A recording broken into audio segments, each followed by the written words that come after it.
अभी तक अपने 3 सब्जेक्ट खत्म हो चुके हैं। उनमें एक है अपना सिल्वीकल्चर, दूसरा है मैंग्रोव्स एंड कोल्ड डेजर्ट और तीसरा है सिल्वीकल्चर सिस्टम। अपना चौथा सब्जेक्ट आएगा इम्पोर्टेंट इंडियन ट्री स्पीसीज। अगर इम्पोर्टेंस की बात की जाए तो अराउंड 10 to 12 क्वेश्चन जो है वो आराम से इस सब्जेक्ट से आ जाते हैं। इसमें मैं केवल उन्हीं क्वेश्चन को कंसीडर कर रहा हूँ जो सीधे सीधे डायरेक्ट आते हैं। इनडायरेक्ट को अगर काउंट कर लोगे तो ये 15-16 तक आराम से चले जाते हैं। दूसरा इसके साथ ये होता है कि खासकर जो नॉन फॉरेस्ट्री स्टूडेंट्स हैं उनके साथ ये चैप्टर एक बहुत बड़ा इशू है। ऐसा क्यों है? क्योंकि रफली हमें कम से कम 160 से 180 ट्री स्पीसीज के नाम याद होना चाहिए, खासकर उनके कॉमन नेम, उनके साइंटिफिक नेम, उनकी फैमिली क्या है और इंडिया के किस रीजन में वो ग्रो करते हैं। और कुछ ऐसे भी स्पीसीज होते हैं जिन्हें हमने भले ही उन्हें कहीं ग्रो कर रहे हैं, जैसे कि पॉपुलर को हम तराई में लगा रहे हैं या यूकेलिप्टस को कहीं स्पेसिफिक पार्ट में लगा रहे हैं इंडिया के, तो कहीं स्पेसिफिक पार्ट में ही लगा रहे होंगे लेकिन वो अपने यहाँ का ओरिजिन नहीं है, उसे हम कहीं बाहर से लेके आए हैं, तो उसका जो सेंटर ऑफ ओरिजिन क्या है उसे भी याद रखना पड़ता है।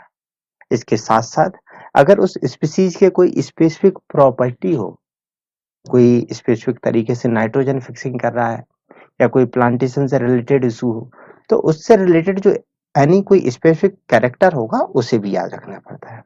तो एवरेज जहां हमें 160 से 180 के आसपास जब इन्हें याद रखना होता है, तो खासकर जो नॉन फॉरेस्ट्री स्टूडेंट्स हैं उनको ये काफी डिफिकल्ट हो जाता है, क्योंकि ये कहीं कॉन्सेप्चुअल पार्ट नहीं होकर के एक रट्टा मार वाला पार्ट हो जाता है।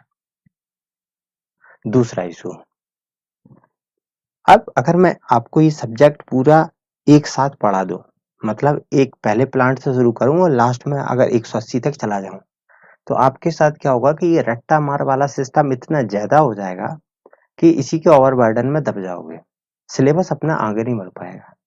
तो उसका तरीका यही है कि इस सब्जेक्ट को साइडलाइन कर देंगे। मतलब अपने जो यूजुअल जो सब्जेक्ट होंगे, जैसे मैं एग्रो फॉरेस्ट्री अभी स्टार्ट करूंगा, तो एग्रो फॉरेस्ट्री अपना चलता रहेगा, जो अदर सब्जेक्ट हैं वो चलते रहेंगे। जब भी उनका वीडियो आएगा उनके साथ में 20-30 मिनट का ये स्पीसीज पे भी एक छोटा सा वीडियो मिलता रहेगा। इससे क्या होगा, ये आपको लगभग जैसे 20 मिनट का या 30 मिनट का वीडियो हर 2 दिन बाद मिल रहा है। आपको इसे देखना है, इसकी जो पीपीटी होगी उसे स्लाइड करते रहना है।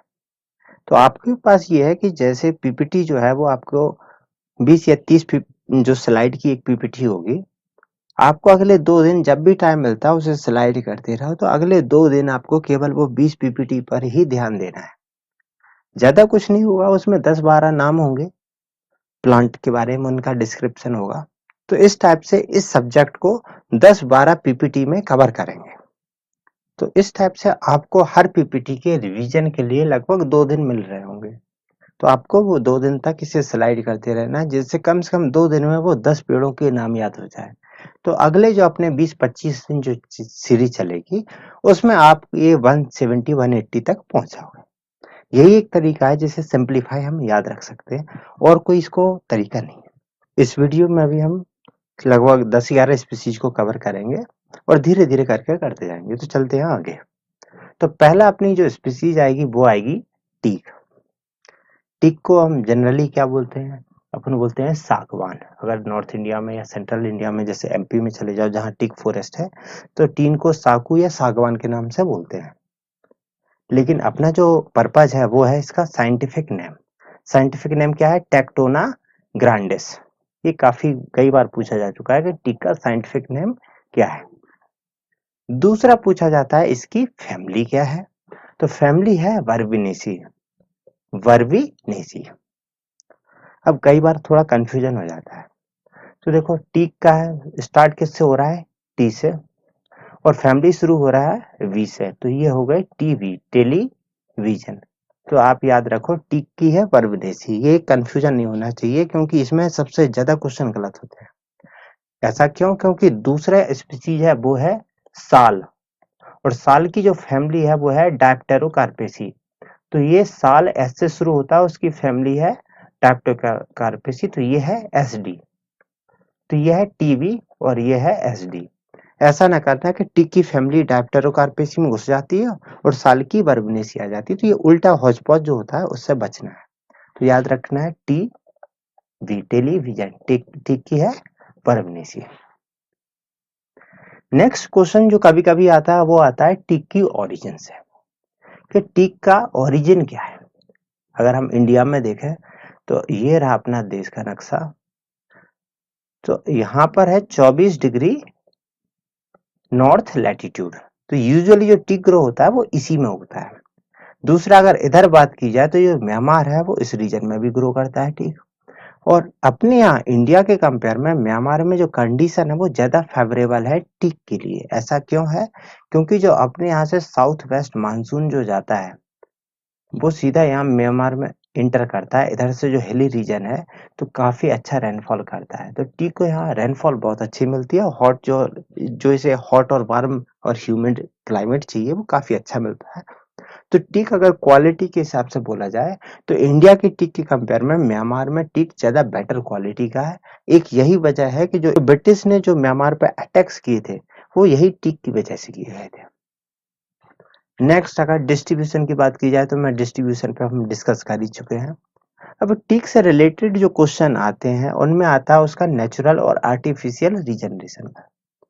देखो कोई भी प्लांट है सीड तो उसका होगा ही होगा अगर नेचुरल तरीके से देखा जाए। दूसरा होता है कोपाइस, तो टिक में तो कोपाइस काफी अच्छी खासी होती है। जो साउथ इंडिया के प्लांट है वो कोपाइस अच्छे होते हैं, मीन्स गुड कोपाइसर होते हैं। इसके बाद जब आर्टिफिशियल रीजनरेशन की बात आ जाती है, ये 2016 काट देना, तो यहाँ पर क्या आता है स्टंप प्लांटिंग।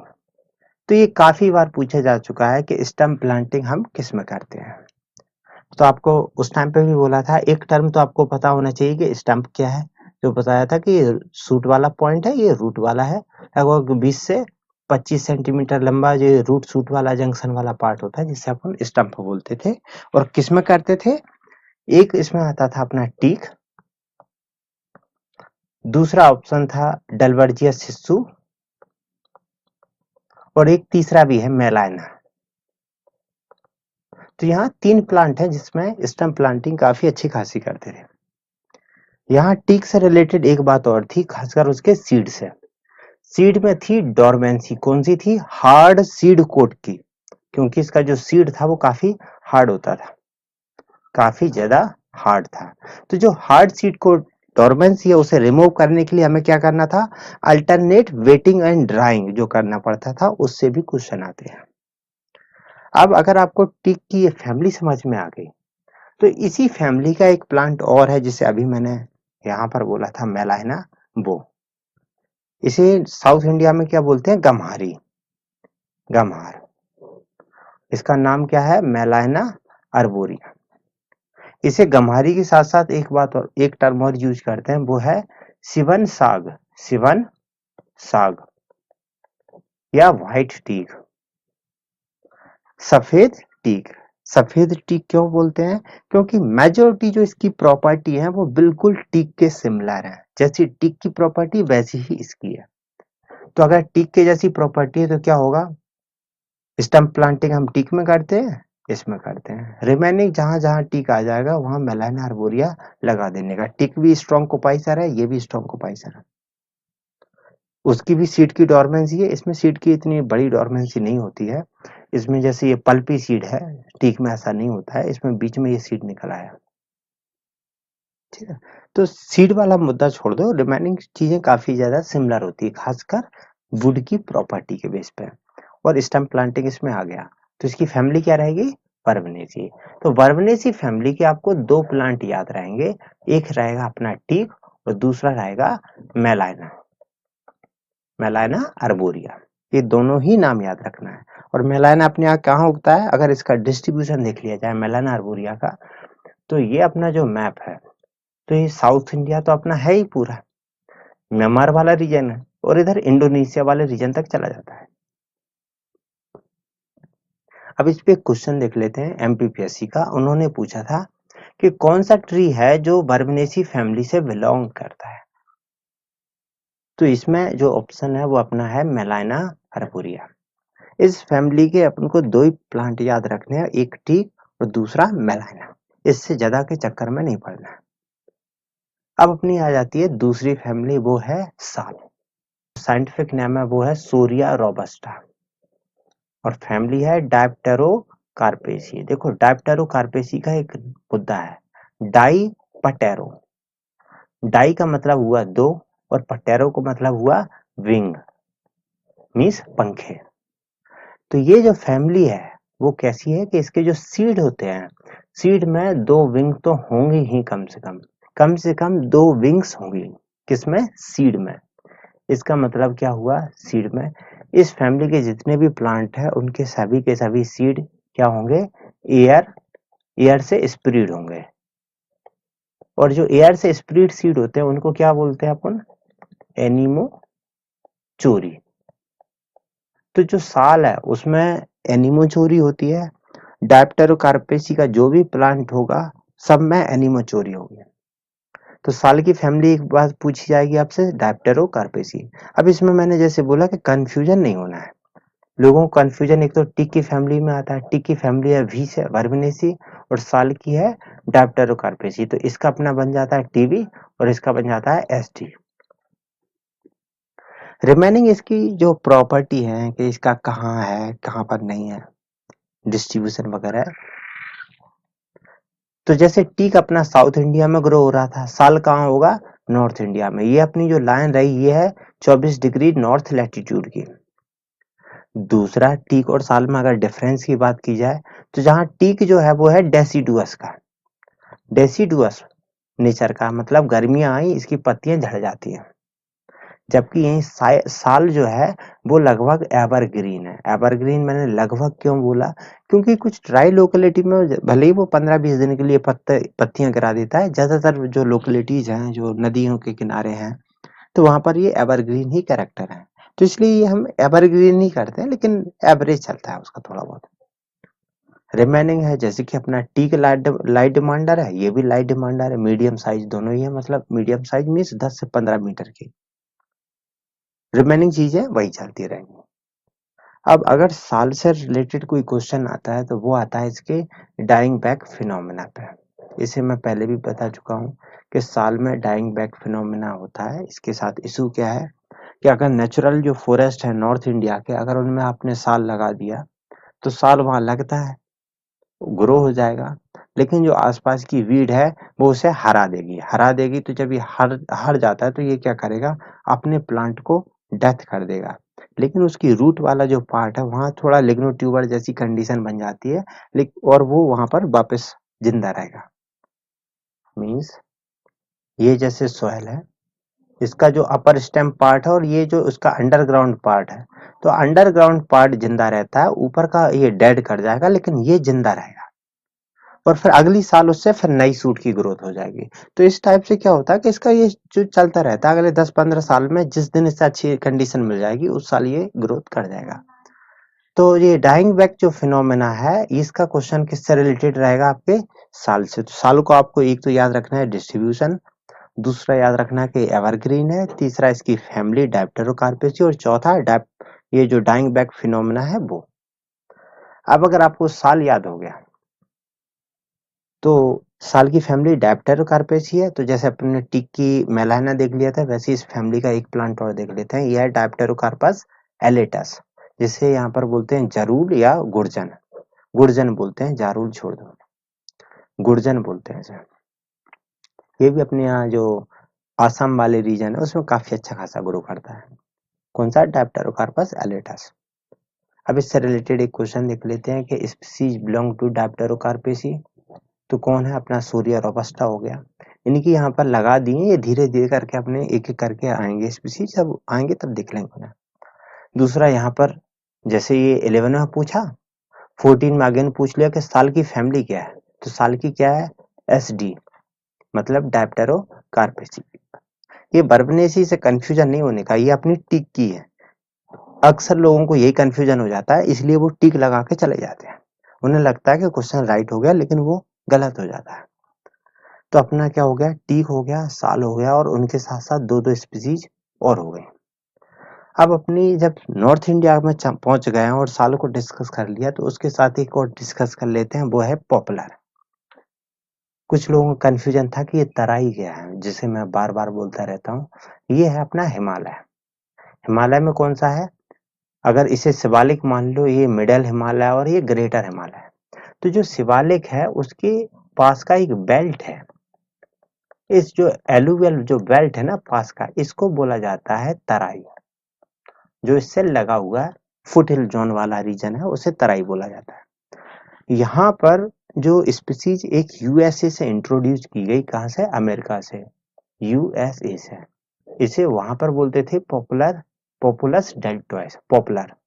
तो अपने यहाँ क्या है कि जो पेपर इंडस्ट्री है उसकी डिमांड तो बहुत ज्यादा है, बट पेपर सप्लाई कहाँ से हो? क्योंकि हमारा जो देश है वो है ट्रॉपिकल का, और ट्रॉपिकल के जो पेड़ होते हैं उनमें लिग्निफिकेशन बहुत ज्यादा होता है, मतलब पेड़ों के बीच में लिग्निन का डिपोजिशन बहुत ज्यादा होता है।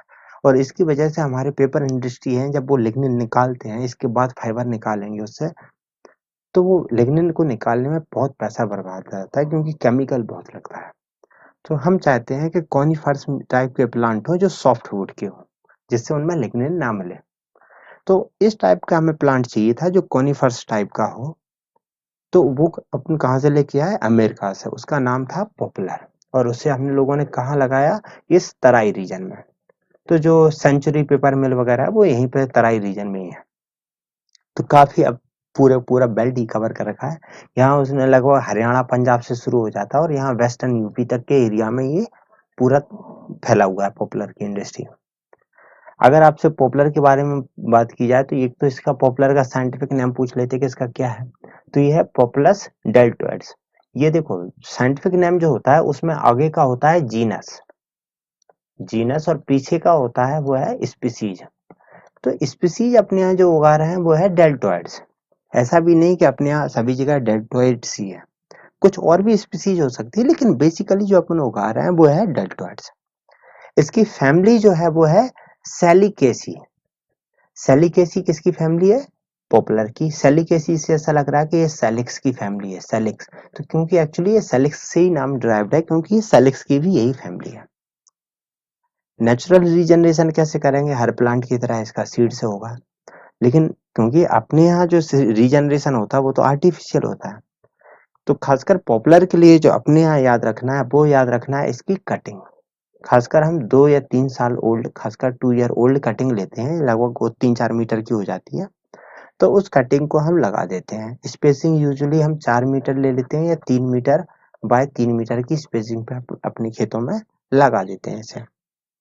तो पॉपुलर पे क्वेश्चन आएगा तो इसकी फैमिली पूछी जाएगी, या इसको आपने इंडिया के किस रीजन में लगा रहे हैं, तो तराई वाला हो गया। कहाँ से लेके आए? ओरिजिन है तो यूएसए हो गया। इसको कैसे लगाते हैं? तो एक क्वेश्चन आता है जो अपना कटिंग पे, दूसरा इसका 2 ईयर ओल्ड पे, या फिर स्पेसिंग पे क्वेश्चन आ गया। अब पॉपुलर को मैंने यूएसए बोला, उसके पीछे एक रीजन ये है कि आपने कई बार न्यूज में पढ़ा होगा कि जो जम्मू कश्मीर है वहाँ के हाई कोर्ट ने ऑर्डर दिया था कि वहाँ जो पॉपुलर लगा रहे थे उसे काट दो, क्योंकि ये पॉपुलर के जो पोलन ग्रेन है, मीन्स पॉपुलर में जब फ्लावर आएंगे, फूल आएंगे, तो फूल जो होगा इसमें, उस फूल से निकलते हैं पराग कण, पोलन ग्रेन्स। ये पोलन ग्रेन्स आ जाते हैं हवा में। तो क्योंकि जम्मू कश्मीर वाले जो लोग हैं, जब हवा में ज्यादा होती है उनकी स्किन थोड़ी वैसी है, तो ये उनकी स्किन के साथ रिएक्ट करके क्या कर देता था? एलर्जी,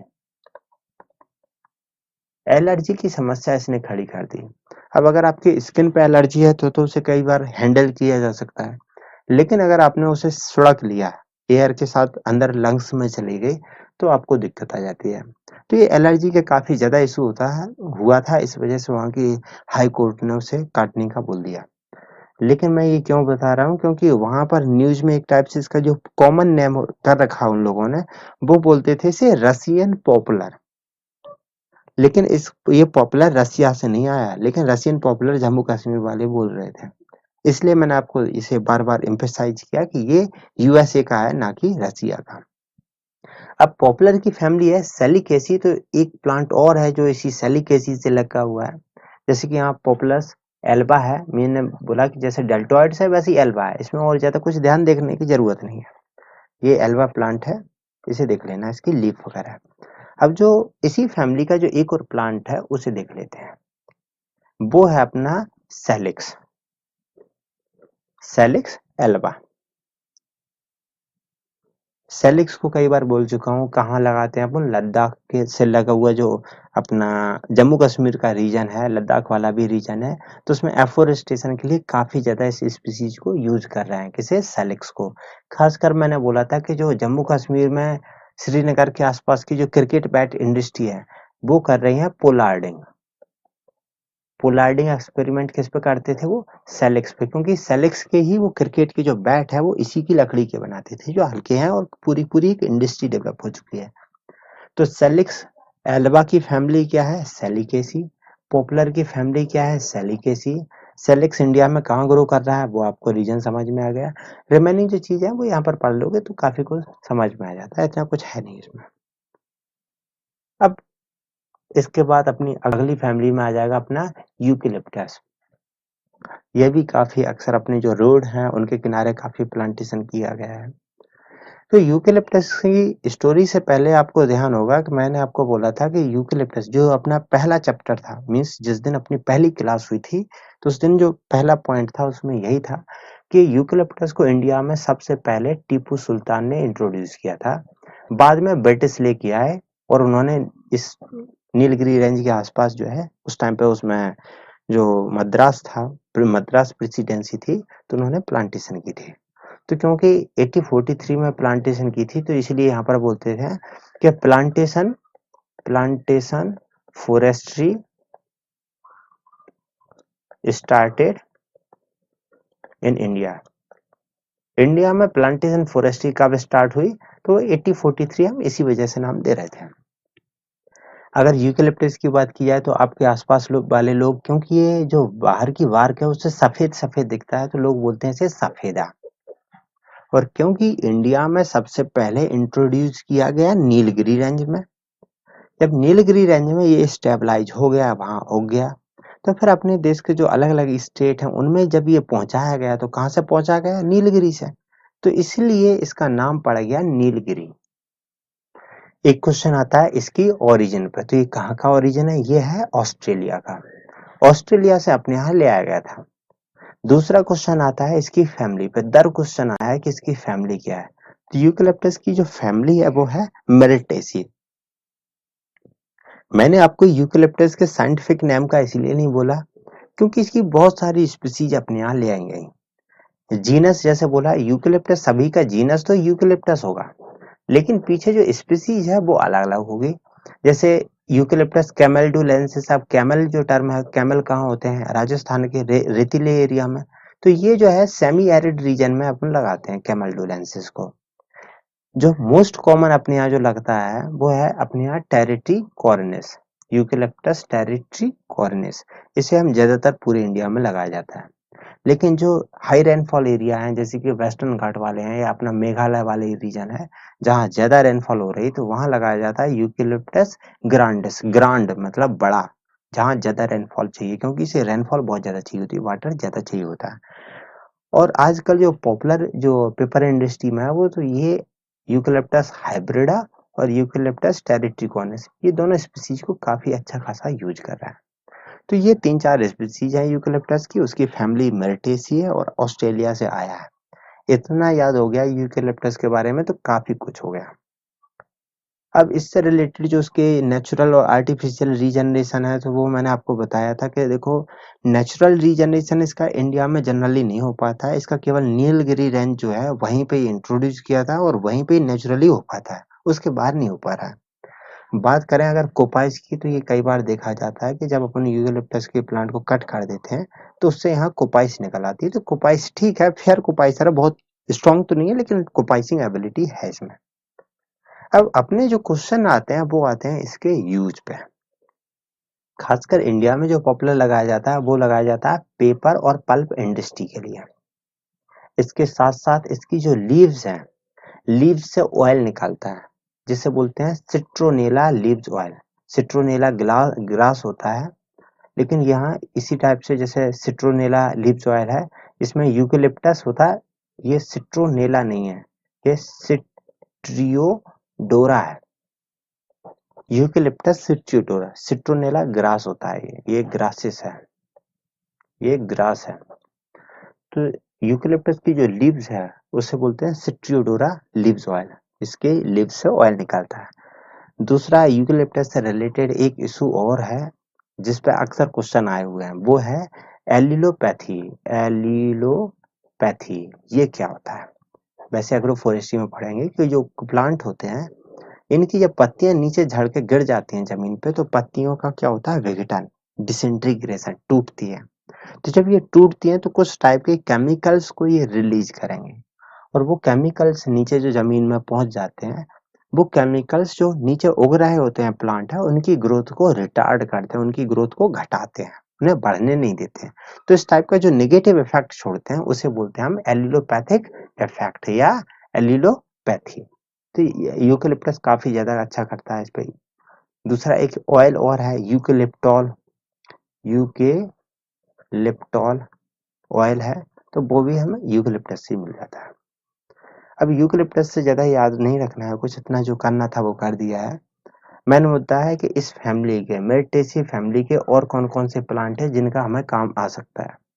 तो एक है अपना जामुन, आपने खाया होगा, साइजाइजियम क्यूमनी। इसका साइंटिफिक नेम याद रखना है आपको जामुन का, और फैमिली मेरिटेसी। दूसरा याद रखना अपनी जो लौंग है इसे बोलते हैं साइजाइजियम एरोमेटिकम, क्योंकि एरोमेटिक एरोमेटिक काम में ही आती है। और साइजाइजियम इसका जीनस है, कॉमन है दोनों का, इसलिए इन्हें एक साथ रखा है। सो साइजाइजियम एरोमेटिकम और साइजाइजियम क्यूमनी, ये कौन सी फैमिली के है? मेरिटेसी के। और यूकेलिप्टस भी इसी की फैमिली का है। जो आईसीआर का पेपर देने वाले हैं उन्हें याद होना चाहिए कि ये सीडियम जो गुआवा है, सीडियम मतलब अपने जो गावा गुआवा बोलते हैं, ये गुआवा की जो फैमिली है वो है मेरिटेसी और इसका नाम है सीडियम गुआवा। राजस्थान वाले गुआवा को छोड़ देंगे, राजस्थान वाले यहाँ पर साइजेजियम एरोमेटिकम, क्यूमिनी और यूकेलिप्टस को याद रखेंगे, इनकी फैमिली है मेरिटेसी। इस पे एक क्वेश्चन देख लेते हैं कि eucalyptus is a genus of, eucalyptus कहाँ का जीनस है? मतलब पूछा तो जीनस था लेकिन उन्होंने उसका scientific means origin place they दिया, तो अपना आंसर आ जाएगा ऑस्ट्रेलिया का। यूकेलिप्टस के साथ लास्ट में एक और आ जाता है अपना पांचवा जो इस पीपीटी का अपना हिस्सा है, वो है कैजुराइना। इसके साथ अपना सैंडलवुड और है। आप यहाँ पर कैजुराइना को देख सकते हैं कि पीछे समुद्र है, ओशियन है, और यहाँ पर कैजुराइना का प्लांट लगा हुआ है। तो यूजुअली होता है क्या कि जो कोस्टल एरिया है जहाँ सैंडी है, हाई सैलिनिटी है, तो उनके अगर एफोरेस्टेशन वर्क करना है तो हमें एक अलग टाइप का प्लांट चाहिए था जो यहाँ की सैलिनिटी में, क्योंकि समुद्र है वहां से साल्ट स्प्रे होता है, तो इस टाइप की जो सैलाइन और सैंडी कंडीशन है उसमें सरवाइव कर पाए। तो इसके लिए क्या किया कि जो इंडोनेशिया है, पहले इसकी ओरिजिन प्लेस देखो, ये है इंडोनेशिया, ये है ऑस्ट्रेलिया और ये है ओशिनियन रीजन जो आइलैंड है। तो ये एक प्लांट था जो यहाँ पूरे में उगता था, इंडोनेशिया, ओशिनियन और ऑस्ट्रेलिया में। तो खासकर इंडोनेशिया से हमने एक प्लांट पकड़ा, उसे बोलते हैं कैजुराइना एक्विसेटिफोलिया। तो ये कैजुराइना को अपने यहाँ इंडोनेशिया से इंट्रोड्यूस किया गया, लेकिन इसका ओरिजिन जो रीजन है वो अलग है पूरा बड़ा सा। तो आपको ये समझ में आया इसका साइंटिफिक नेम क्या है। फैमिली की बात की जाए तो ये है फैमिली कैजुराइनेसी, इसकी फैमिली यही है। फैमिली याद रखना, क्योंकि कई बार क्या होता है कंफ्यूजन हो जाता है कि कैजुराइना की कैजुराइनेसी कहीं गलत तो नहीं लिख दिया, हमारे साथ मजाक कर रहा हो एग्जामिनर। तो ऐसा कुछ नहीं है, इसकी फैमिली कैजुराइनेसी ही है। नेटिव प्लेस आपको बता ही दिया है। इंडिया में जो इंट्रोड्यूस किया वो कहाँ से किया गया? इंडोनेशिया से। और कहाँ अपने लिए यूजफुल है? एफोरेस्टेशन वर्क है, खासकर कोस्टल एरिया के जो है। लेकिन आजकल हम जो गार्डनिंग है उसमें काफी यूज कर रहा है। इसके पीछे रीजन ये है कि जो इसकी लीव्स हैं वो बिल्कुल ऐसी हैं जैसे कॉनिफर्स हो। जैसे आप इसे देख लो, बिल्कुल कॉनिफर्स जैसी लीव्स होती हैं। फल भी थोड़े वैसे ही लगते हैं, छोटे छोटे लगते हैं लेकिन वैसी हैं। तो क्योंकि हम तो कॉनिफर्स सेंट्रल इंडिया या साउथ इंडिया में लगा नहीं सकते, तो हमने कैजुराना को लगा रखा है बिल्कुल कॉनिफर्स जैसी फीलिंग देने के लिए गार्डन्स में। अब इसके साथ जो इससे रिलेटेड है, जैसे एक टर्म आता है फिनोलॉजी। ये टर्म का मतलब समझो, टर्म फिनोलॉजी टर्म अपने लिए बहुत इंपॉर्टेंट है। Phenology, logy means study, pheno means phenomena. कोई प्लांट 1 साल के भीतर कैसे अपने कैरेक्टर दिखाता है उसकी स्टडी को बोलते हैं फिनोलॉजी। 1 साल के कैरेक्टर मीन्स उसमें कब फ्रूटिंग आएगी, कब फ्लावरिंग आएगी, कब पत्तियां झड़ेंगी, कब नई पत्तियां आएंगी। तो इस पूरे के जो चलता है साइकिल उसको फिनोलॉजी बोलते हैं स्टडी को। ये कई बार क्वेश्चन सीधा सीधा फिनोलॉजी पूछ लिया गया। अगर कैजुराना की बात की जाए तो हम इसे क्यों पढ़ रहे हैं, क्योंकि हम जब भी कोई भी प्लांट होगा आपने देखा होगा कि उनमें साल में एक बार फ्रूटिंग होती है, लेकिन कैजुराना अकेला ऐसा प्लांट है जिसमें साल में 2 बार हो रहा है। एक तो अगर उसमें फ्लावरिंग की बात की जाए तो एक तो मानसून से पहले मतलब मार्च अप्रैल के टाइम पे फ्लावरिंग हो जाती है, दूसरा वहां पर मानसून के बाद हो जाती है अगस्त से सितंबर, मतलब एक मानसून के पहले एक मानसून के बाद। तो साल में 2 बार तो उसमें फ्लावरिंग हो गई। दूसरा इधर जून और दिसंबर में उसमें आ गए फल। आपके यहाँ मानसून कब आया? जून में। 1 जून को केरला में आता है। उस टाइम पे इसमें आ रहे होंगे फल, जो है वो पक गए होंगे। तो जैसे ही फल इसके पके आपके यहाँ मानसून आ गया और इसके फल टपक के नीचे जमीन पे आ गए, तो मस्त ग्रो करते हैं। तो हर जगह कैजुराना ही कैजुराना होता है। तो आपको याद रखना है कि इसमें साल में 2 बार फल आते हैं। यही एक इशू भी है इसके साथ, क्योंकि इसमें साल में 2 बार फल आते हैं, 2 बार फ्रूटिंग होती है, 2 बार फ्लावरिंग होती है, तो इनकी जो वायबिलिटी है वो बहुत कम है। ये ज़्यादा से ज़्यादा 1 वीक तक ज़िंदे रहते हैं। 1 वीक, 1 वीक से ज़्यादा इनके जो फ्रूट हैं उनकी वायबिलिटी नहीं है, मर जाते हैं। कैजुराना से रिलेटेड अपने 2 और क्वेश्चन आते हैं। उनमें एक तो आता है ब्रैंकिया से, क्योंकि लेग्यूम्स में जो नाइट्रोजन फिक्सेशन करता है वो तो है राइजोबियम। और अगर नॉन लेग्यूमिनस की बात की जाए तो उनमें जो सिम्बायोटिक रिलेशन बनाता है वो बनाता है फ्रैंकिया। और फ्रैंकिया 2 प्लांट के साथ मेनली बनाता है। उसमें एक है कैजुराना और दूसरा है एलनस एलनस निपेलेंसिस निपेलेंसिस। तो एक कैजुराना है, दूसरा एलनस है। इन दोनों के साथ फ्रैंकिया का लिंकेज है। इसके साथ फिर इसका आर्टिफिशियल कैसे करेंगे, नेचुरल, वो चीजें चलती रहती हैं। यहाँ पर ये याद रखो कि इसकी, क्योंकि जैसे मैंने बोला कॉनिफर्स है, तो यहाँ पे जो कॉपाइसिंग पॉपर है इसकी वो भी थोड़ी घटिया होती है। कर लेता लेकिन घटिया है। अब अपना कैजुराना पे जो क्वेश्चन आएगा वो आता है इसकी स्पेसिंग का। तो कैजुराना में जो स्पेसिंग करते हैं वो या तो 1.5 मीटर या 2 metre by 2.5 metre by 2.5 metre की स्पेसिंग की जाती है। ये आपको कैजुराना के बारे में याद हो गया तो अपना यहाँ पर कैजुराना वाला मुद्दा खत्म हो जाता है। इससे ज्यादा कैजुराना पे क्वेश्चन नहीं आएंगे। नेक्स्ट क्वेश्चन जो अपना बचेगा वो आएगा सैंडलवुड पे, जिसे बोलते हैं अपन चंदन या सेंटेलम एल्बम। चंदन तस्कर का नाम तो सुना ही होगा आपने, साउथ इंडिया वाले का। यहाँ पर ये देखो पेड़, देखो इनके बीच में जो पेड़ है ये है चंदन का। यहाँ पर ये उग रखा है चंदन, क्योंकि ये जो पेड़ है चंदन जो है वो है सेड डिमांडर। वो बिल्कुल लाइट में नहीं ग्रो करता, उसे सेड चाहिए। तो सेड रिक्वायर होने की वजह से इसे बोलते हैं हम सेड डिमांडर। फैमिली क्या है? फैमिली है इसकी सेंटिलेसी। पूरे साउथ इंडिया में है, पेनिनसुलर इंडिया में उगता है, खासकर अपने जो केरल, कर्नाटक और तमिलनाडु वाले रीजन में काफी ज्यादा है। तो वो वीरप्पन का जो मैंने बोला था चंदन तस्कर, तो आपको समझ में ही आ गया होगा।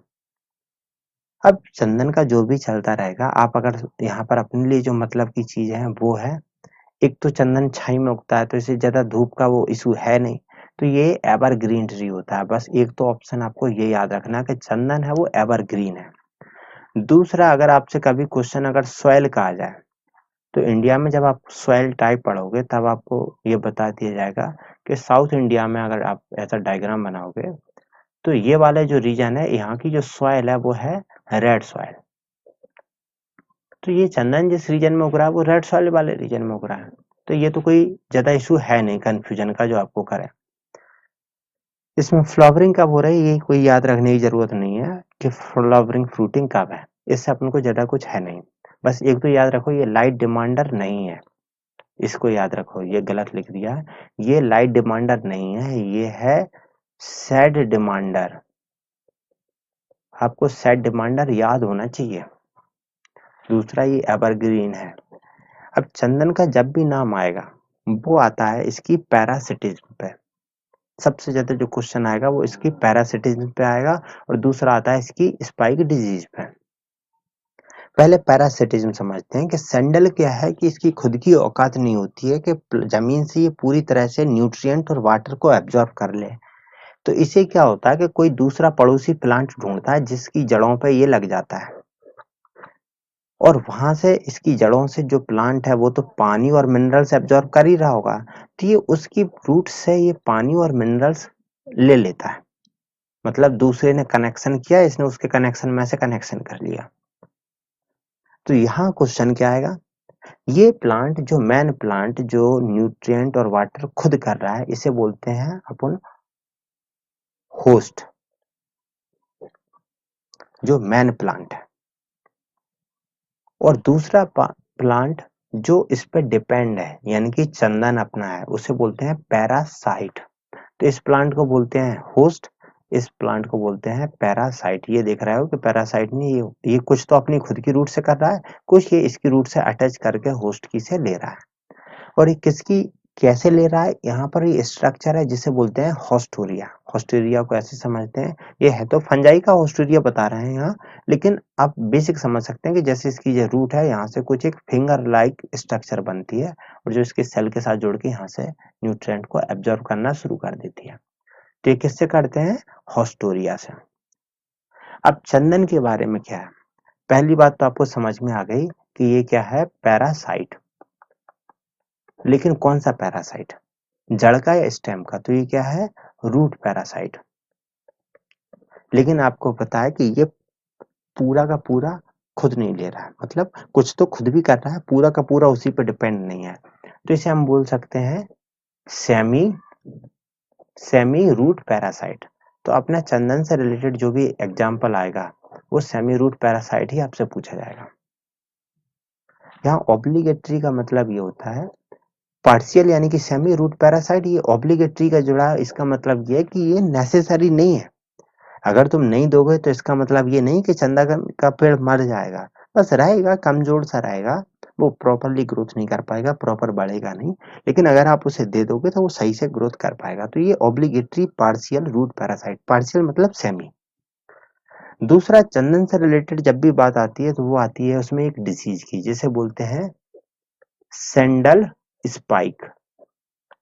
सैंडल स्पाइक डिजीज किसकी वजह से होती है, ऑप्शन में आपको मिलेगा वायरस, बैक्टीरिया, माइकोप्लाज्मा, और भी बहुत कुछ मिल सकता है। तो आपको याद रखना है माइकोप्लाज्मा सैंडल स्पाइक करता है। ये क्वेश्चन कई बार पूछा जा चुका है और ये भी दर पूछा जा चुका है। अब यहाँ पर जब इसकी रूट इतनी ज्यादा एक्टिव है तो रूट सकर वगैरह यहाँ पर रूट में बन नहीं रहे होंगे, और कोपाइसिंग एबिलिटी ठीक ठाक होती है, अच्छी खासी होती है। तो यहाँ अपना सैंडलवुड जो है वो खत्म हो गया। तो अपने लगभग 10-11 स्पीसीज जो रखी हैं, आप इन्हें आराम से पढ़ सकते हो। अगर इनमें कोई कंफ्यूजन है तो उसे पूछ लेना, कोई इशू नहीं है। फिर अगले जैसे जैसे अपना बढ़ता जाएगा तो लगभग हर 2 दिन बाद इसके 10-10 स्पीसीज करके अपन करते जाएंगे। तो अगले ये 15-20 दिन में काफी हद तक कंप्लीट हो जाएगा।